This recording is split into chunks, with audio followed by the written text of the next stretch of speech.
So good evening, everyone. I think it's a nice time point to start now. So it's 3 minutes past 7 p.m. in Ukraine.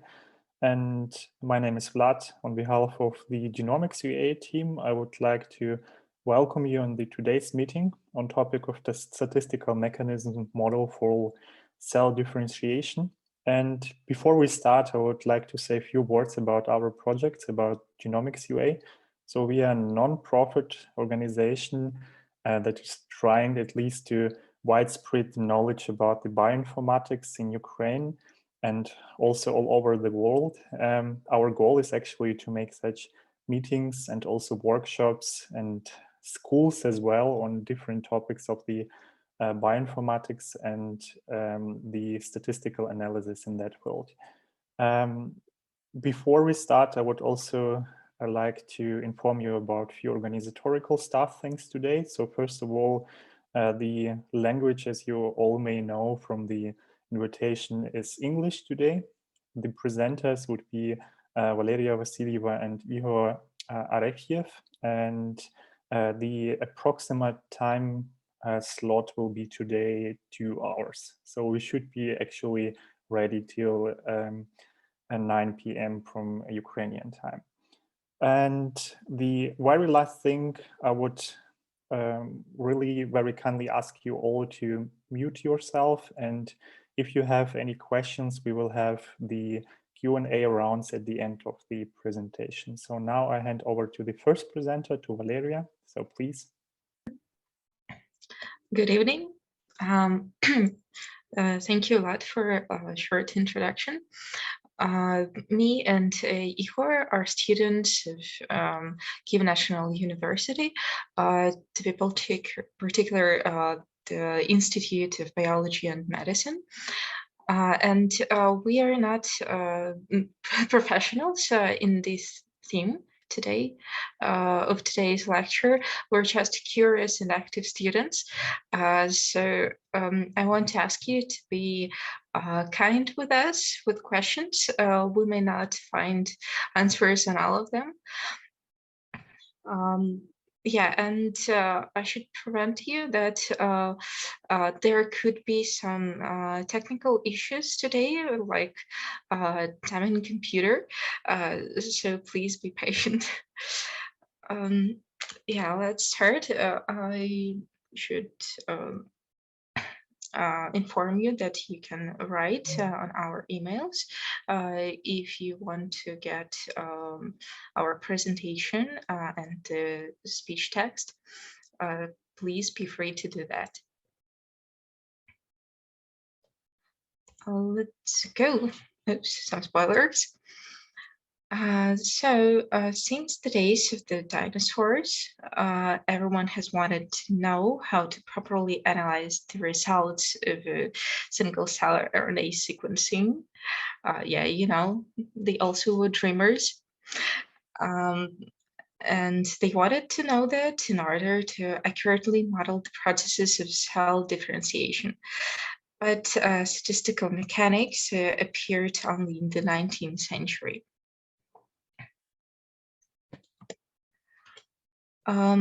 So minds smarter than dinosaurs have come up with Fokker-Planck equation, Spearman correlation, Shannon equation, Dirichlet distribution. Then a group of people suddenly decided to use them for the benefit of biology. And Lera and Ihor are gonna tell you about what and how they did it. The cell type is determined by the genes that are transcribed in it. Single-cell RNA sequencing allows us to find out about the level of gene expression in a cell. The specialization of a cell can be imagined as its movement in state manifold. It is a geometric representation of functional cellular states with the coordinates of gene expression and pseudotime. You can find what these terms mean on the slide. And the changes in gene expression profile shows the cell's weight. But no wet biologist would agree to prepare single-cell RNA sequencing every 5 minutes to keep track of cells. Moreover, it is impossible.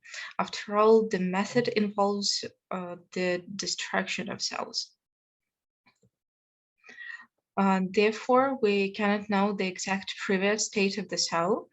Thus, inferring each cell's past and future lineage trajectory requires a model that probabilistically assigns representative ancestors and progeny of the given cell from the large assembly of cells measured at earlier and later time points. Also, single cell dynamics is probabilistic, like Brownian motion. That's why statistical mechanics is the best approach to visualize cell trajectory. On the slice of the cell path, we get not one position of all cells, but a set of coordinates local attractors, which designate the cells that are next to the most stable state at this stage of development. Assuming that the states are connected based on the laws of statistical mechanics, we build low energy paths, often called lineage trajectories.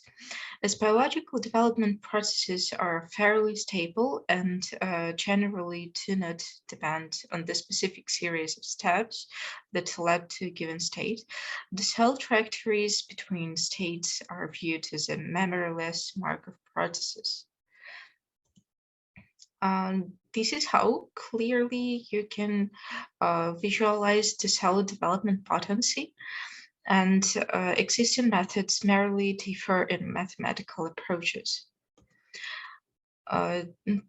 Teschendorf and Feinberg, in their recent article, divided the methods for visualizing the cell potency into top-down and bottom-up methods. By developing methods, the authors of those tried to bypass such obstacles as lack of knowledge of tissue marker genes, where differentiation hierarchies are not well established, overfitting, and smooth out noise. If to be more precise, bottom-up methods assumes potential function, which given some input of only one cell, outputs an approximate value for the cell's differentiation potency. And generally, top-down methods begins by analyzing all the cells to infer differentiation potency of each cell. So let's go in detail. Top-down methods, there could be some more, but here we'll present you PPA and Waddington-OT. Let's talk a little about PPA. It is an algorithm which uses population balance equation. So the name of this method based on this fact. So it uses population balance equation to infer cell state dynamics from static snapshots.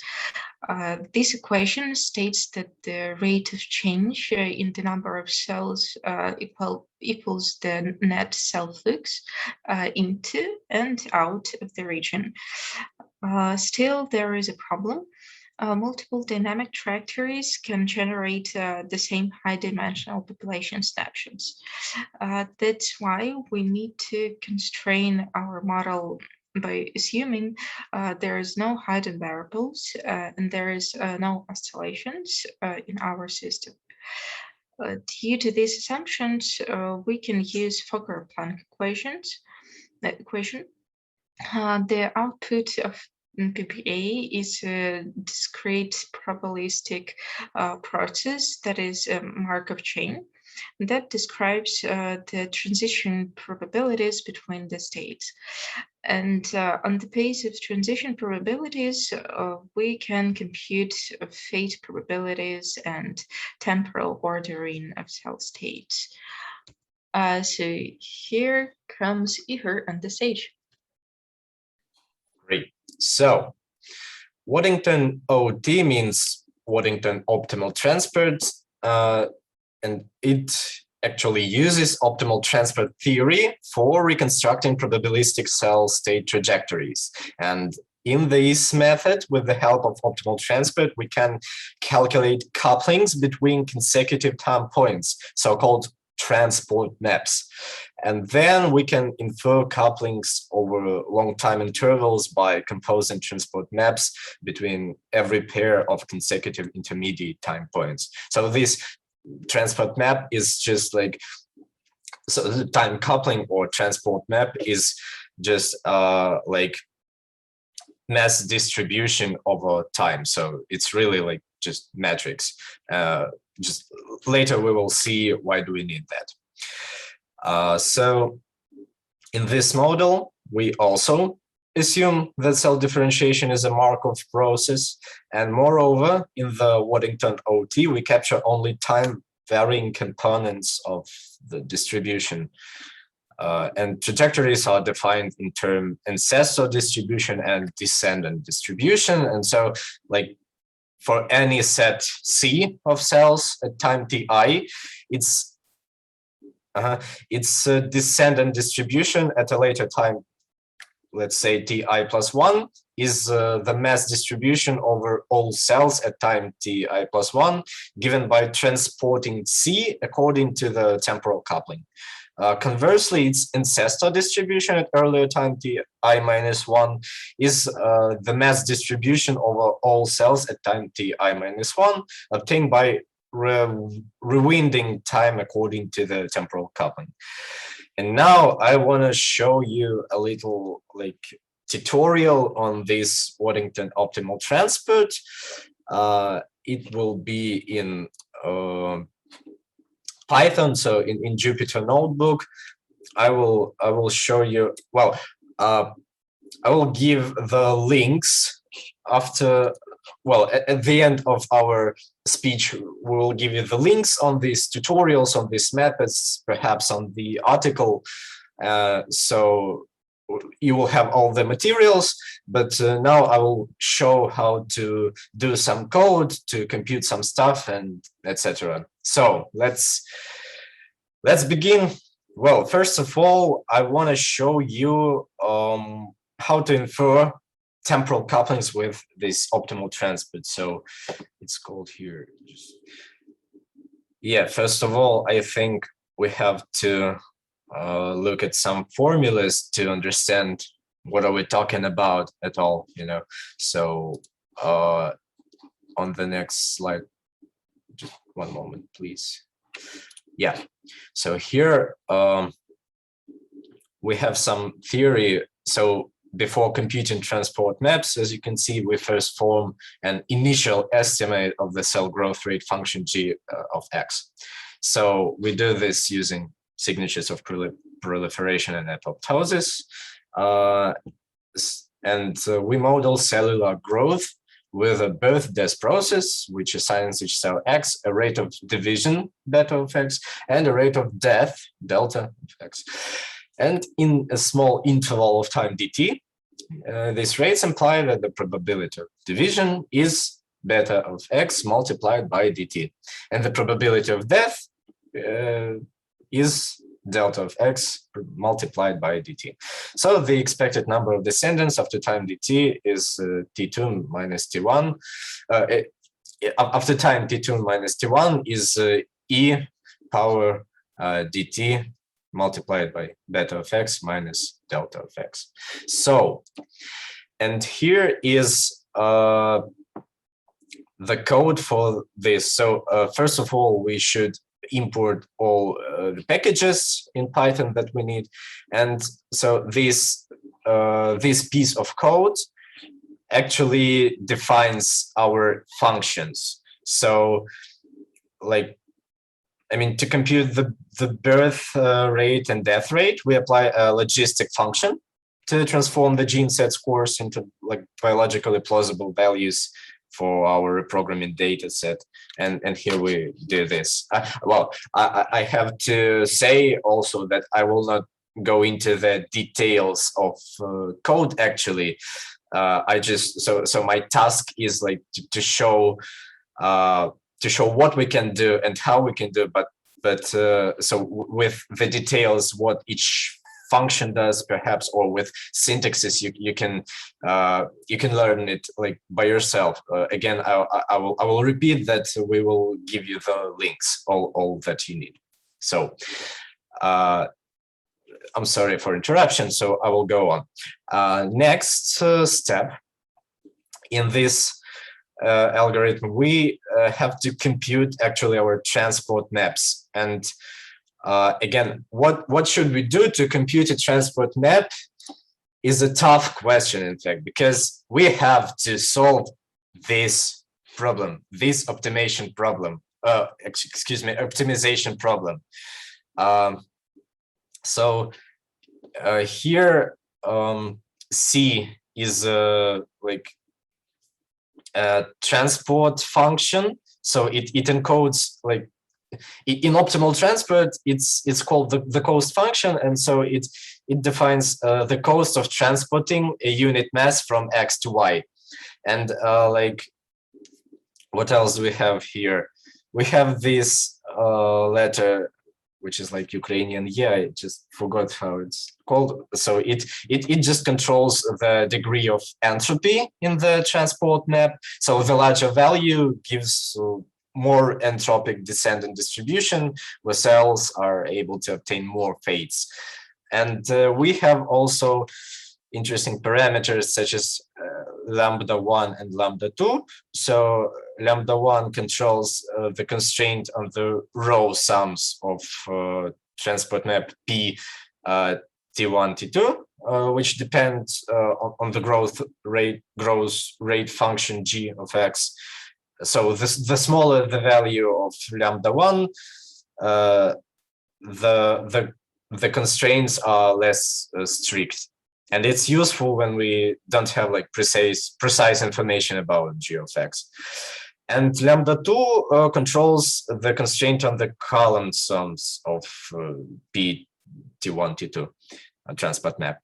And one more thing which I wanted to say is what is KL. KL is like KL divergence, so it also measures the degree of entropy. Well, right now we can again back to our code. So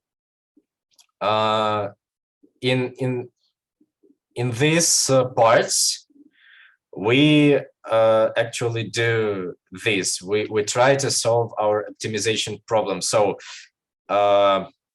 here we simply initialize our transport model, and after that we compute transport maps between any pair of time points. So we can have this table to see what we have actually, and after that we want to visualize our information. We want to see, for example, like we want to see how do our regularization parameters lambda 1 and lambda 2, what do they do with our model? And so here we visualize how growth rates change with growth iterations. And for example, when we change our lambda 1, lambda 2, we see the changes on this graph. And so, for example, here we increased the lambda 1, so row sum constraints are enforced more strictly. It's logical. And after these operations, we want to update our growth estimates. And so what should we do? we want to specify the number of growth iterations, for example. Here we can say, like, okay, we have 2 growth iterations, and this changes our transport map. And after that, we also can, for example, tune empirically our lambda1, lambda2 to results, for results to be like real biological results, and to it be like the most real model for our experiments. And so here, what do we have here? It's just a histogram of column sums, and like we see a narrow band. So it's a visualization of changing our lambda1, lambda2. And so in fact, we can tune each regularization parameter which we want, but so you can read about it after all. Well, next step, which I want to show here in Waddington optimal transport, is how we can compute long-range couplings. And for this, we also have, excuse me, yeah, here, a formula. So long-range time couplings is, okay, it's a couple of, well, 2 integrals, but when we have finite set, it's just a matrix multiplication. So we can multiply each time coupling, so it will resemble our transport map. And so how do we do this in Python? It's very easy. Again, we import the package, and we just load our transport map model and well, compute the coupling between any time pair. So this class has a method called getCoupling. So it's that easy. That's all we want. We can say about this. Okay, let's move on. What else have? What else do we have here? What we can discover? So this notebook calls ancestors, descendant, and trajectories, and it's maybe the most interesting part of Waddington-OT. Oh, I have here memory errors. Well, okay. In the raw form, the transport maps show the descendants and ancestors of each individual cell. And here we can explore several different techniques to analyze the ancestors, descendants, and trajectories of sets of cells. And we, it seems to me, okay, I didn't put here some formulas, but still, okay, given a set C of cells at time tj, we can compute the descendant distribution, as I told you earlier, by like pushing the cells through the transport matrix. And of course, the ancestors will be by pushing the transport matrix through this set of cells. And so here, all these pieces of code where I have memory errors is about about loading data, about smoothing, etc. But the most interesting thing here is the visualizing the trajectories. I even have a video here. We can watch it. So this video generates a trajectory movie across time. So I think Lyra told that what trajectory is. So we have pseudo time, different stages of cell differentiation, and so let's watch it again. I like this so much. So in this video, we can see how cells differentiate through time in so how they differentiate through time. So we have a specific set of coordinates here, and just for us to be comfortable to visualize it. Ihor, I would like to ask you something, because some people already wrote into the chat. Yeah, I see something in the chat. Yeah, it would be maybe very helpful if you could say which data set it is that you analyze, which cells are those, and these days what we're looking at, are they actually computed or are they obtained from the data set? I understand. Okay, yeah. So which cells are that? Are those blood cells or etc.?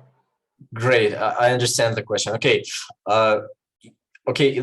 These days are real days from real experiment, from real data set. I just so yeah. Below I have also the visualization graph with types of cells. So it's iPS, epithelial, neuronal, stromal, trophoblasts. These kinds of cells. So it looks like it is types of the cells that are actually involved into the embryologic development, right? Yeah, of course. So that means those are obtained from developing embryo on different days of the development, right? Yeah, of course. So the cell differentiation is the best seen in developing embryos. So yeah. Okay, cool. Thank you for background. All right. So there are another couple of visualization techniques. I don't want to stop there too long. I will just show you how do they look like and how to get them. You can just see in the tutorial in the link which I will send. So it is so-called fate metrics. So these interesting coordinates is just like the, how is it called in English? Well, the triangle coordinates. Just one second, please. I try to remember. Thank you, Ihor. Equilateral triangle. So we can here also compare the sets of cells and visualize it. And the most, I think the most popular visualization technique is where is it? Heat maps, I think. So we can also do a heat map, or here's, well, not heat map, but transition tables. So we can also visualize these data via so-called transition table. Well, I think it's all that I want to tell about Waddington-OT, and in fact, it was the most tough methods from all that we that I and Lera will talk about tonight. So next methods will be easier for doing them and for understanding. So now we will go to bottom up methods, and I will give word to Valeriia. Yeah, I think scientists had at first some complicated citing this problem of modeling cell differentiation, and then these thought that would be better to make it easier. And here the bottom-up methods, yeah, they are pretty more easier to understand. So let's start from the beginning. A pluripotent cell does not express a preference for any particular lineage. Here we have take it as the truth, and a cell's choice to commit to a particular lineage as a probabilistic process, and can be characterized by a state of high uncertainty or entropy, because all lineage choices are equally likely. So this approximation is important for following methods. I have to remind you that entropy is a generic term to quantify the amount of uncertainty associated with a system or the outcome of some measurement. It could be viewed from a perspective of cellular plasticity as probabilistic change in lineage specifying transcriptional factors, for example, from pluripotent cell to highly differentiated. Also, it correlates with the openness of chromatin and relatively the amount of mRNA synthesized. So it is the traits of entropy rate in cell differentiation here.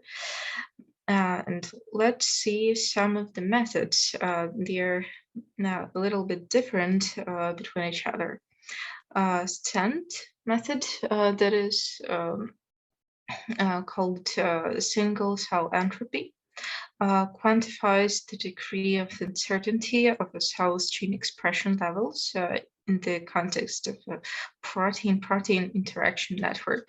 So here's an interesting idea.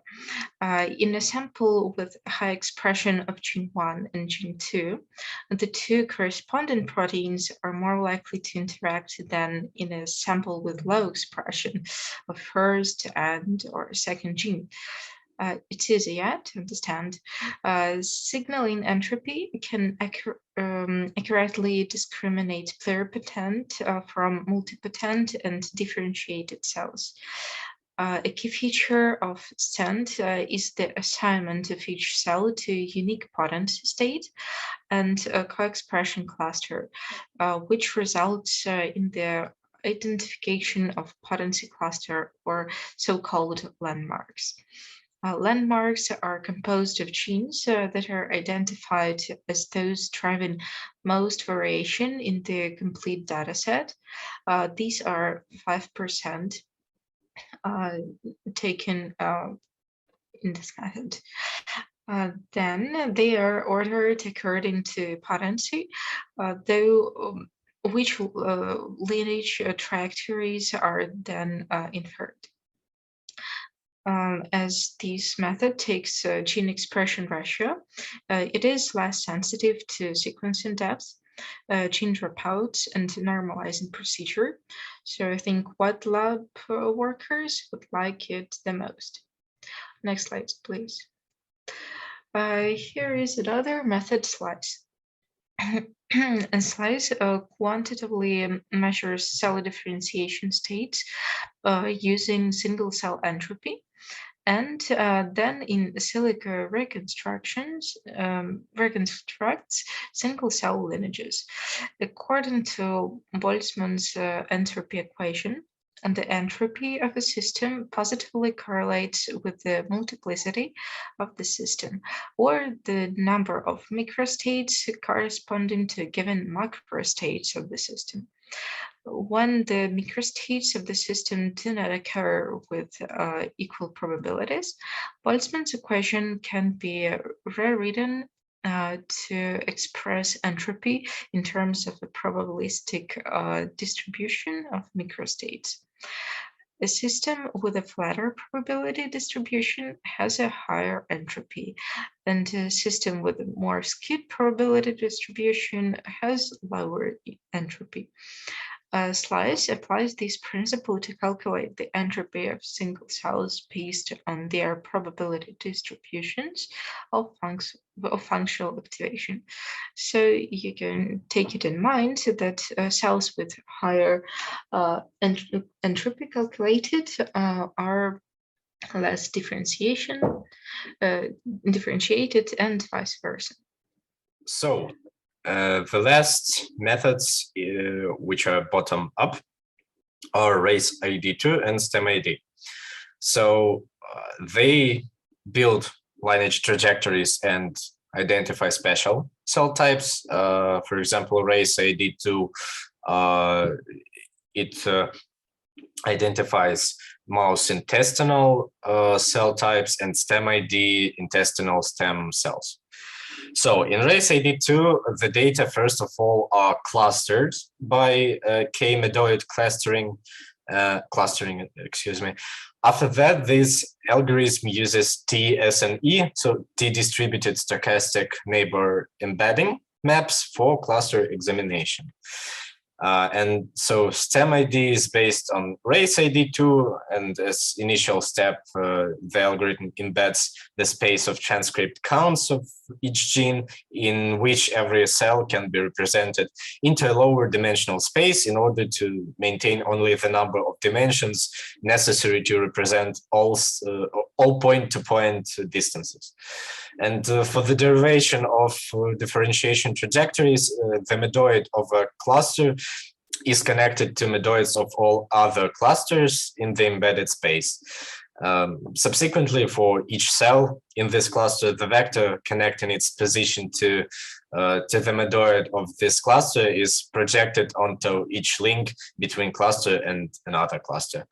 And if the vector component is anti-parallel to the projection, it will be negative. And the respective cell is then assigned to the connection with the longest projection using the coordinate computed from the projection. And so this procedure is repeated for every cell in each cluster. To predict the stem cell identity, the algorithm also takes into account the transcriptome entropy of each cell. And so tonight I also, excuse me, I have also the tutorial, a little tutorial on RaceID2. Just one moment. Yeah, and it will be in R. To start the analysis, RaceID single cell sequencing object is initialized with a count matrix. So let's do this. It's so we have, yeah, and the first step in the application of filtering for the purpose of quality control and cells with a relatively low total number of transcripts are discarded. So let's just have some threshold in this. Let's see. Oh, yeah, great. And so yeah, in this example, we filter out cells with lower than 2,000 transcripts, and the filtered and normalized expression matrix can be retrieved by the getF data function. So let's also do this.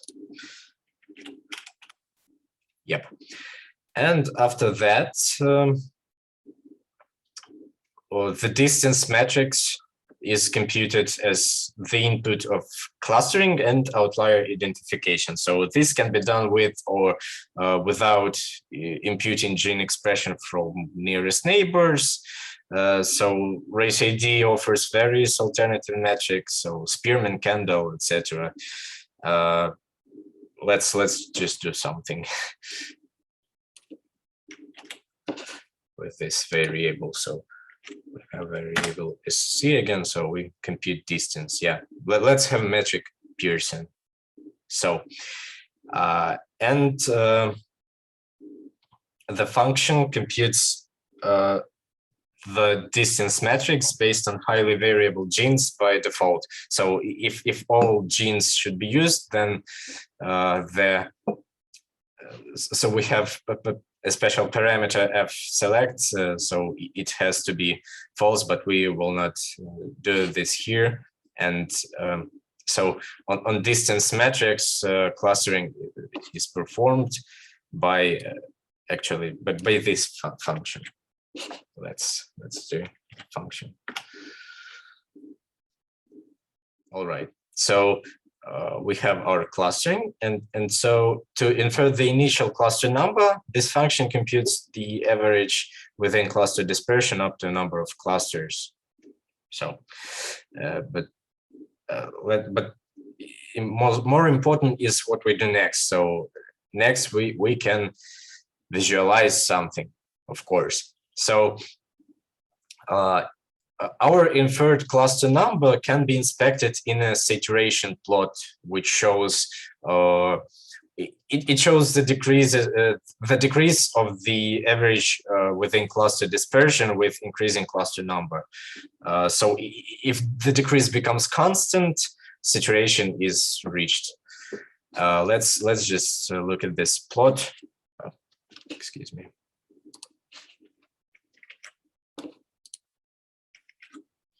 Yep. So we see the saturation somewhere here. And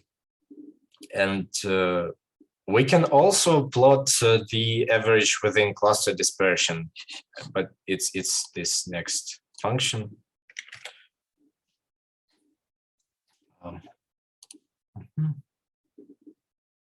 Oh, I have here. It seems that I have here. Yeah, that's right. So we have the dispersion true here. So yeah, it's our within cluster dispersion. Well, what next? The cluster stability, as assessed by Jacquard's similarity, should be also inspected. So it's very important for us to do some different statistical tests, again, to our model be quite representative. So yeah, we can look at Jacquard's similarity. So in this example, the automated criterion overestimated the cluster number, leading to instability as indicated by low Jacquard similarity. We can see this. Well, and okay, based on visual inspection of the average within cluster dispersion as a function of the cluster number, we manually can set the cluster number to some exact number. So we here manually we will do the cluster number 7, as we see here, and yeah, we will not compute the saturation behavior. So what will we? Yeah. What we do next is well, outlier. Let's look at outlier cells. We have to find outliers to smoothen our data, and it's done by the function find outliers. So it's nothing special about it.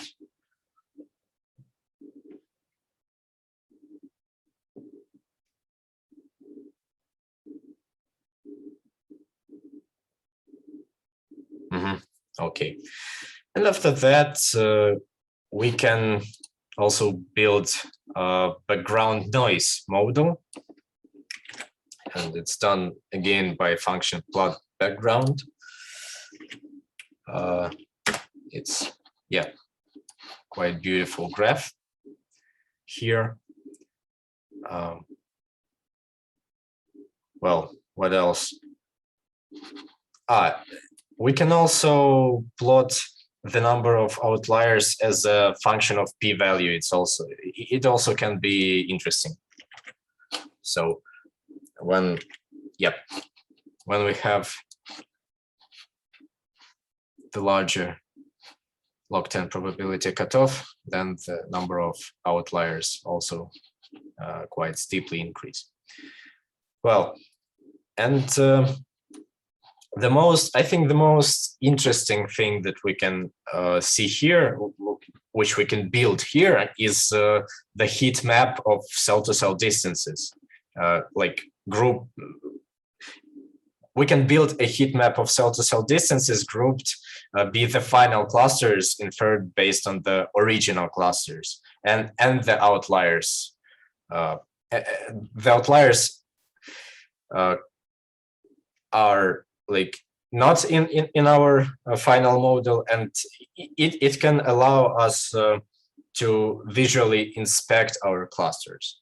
So, you know, heat maps are always a great idea. Yep. So in this particular example, we have such cluster, such heat map. Well, there are also a couple. There are another visualization techniques, but this is the most interesting. So I don't see why do we have to study something else. Again, you will have the tutorials. So now we can talk about hybrid methods, and they are.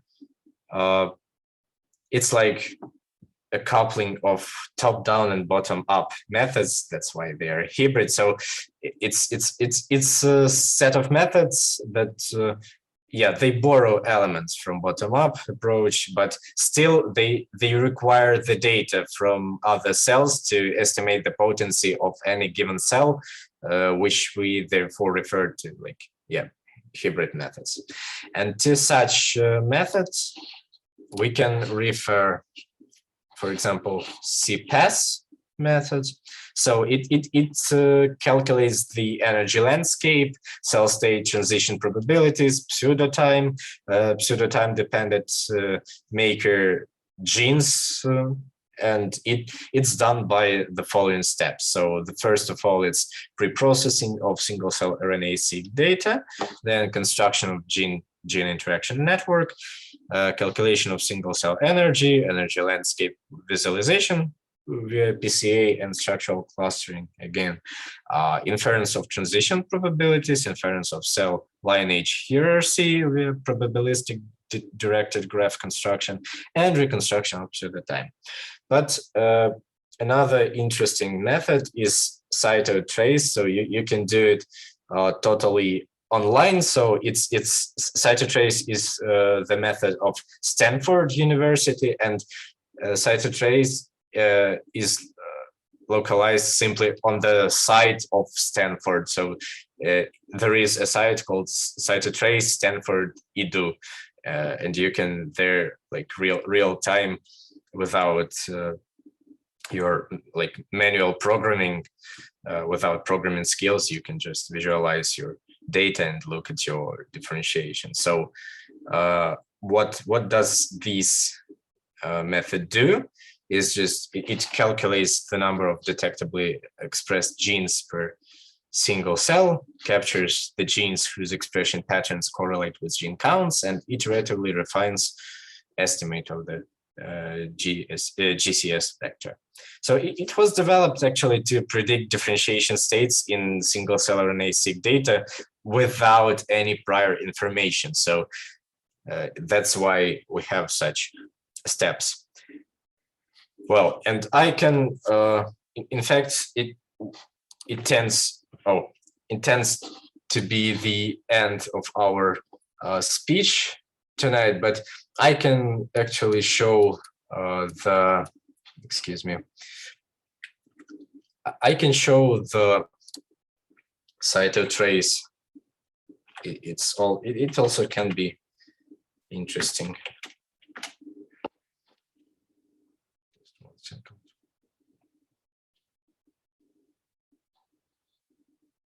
Yep, so we have such a site.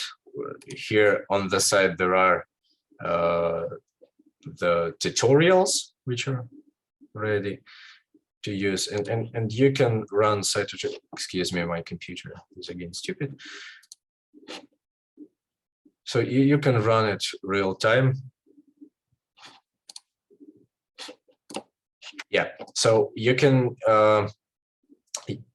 use here your own data set, but still as an example and as a tutorial, you have pre-computed data sets here, and there are lots of them here. Well, let's use this one, and you can already look at the results. And there are even different embedding dimensions, you can look at different genes. Yep. And there are even, like, we have 2D visualization and there is 3D visualization. It's not 3D visualization, but it will appear in a few seconds, as I understand. Or we'll do like that.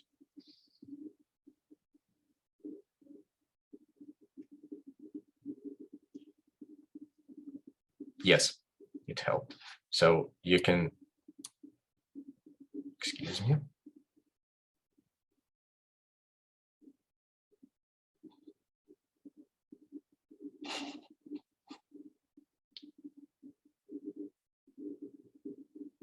Well, okay, not to take a lot of time. I think everyone can do it by himself or herself, because it will take time right now. I don't want it to. But the point is that in 3D visualization, you can just rotate the graph and to see it from all the sides. So it's just quite qualitative visualization. It's really great.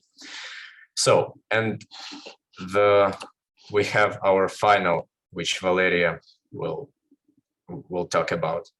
Thank you. So the obvious question would be, guys, you showed us a few methods, and what can you say are the best to solve the problem of cell differentiation? And yet, as it sometimes appears in science, there's no general methods that you can use to any cell line or in any case. I should specify that maybe one of these methods wins a little bit more than others, but there are debates about that, and to recognize the best one, we have to do a lot of work to test them on a lot of data sets on different cell types. So yeah, here's our conclusion, and thank you for your attention. We are ready to hear your questions.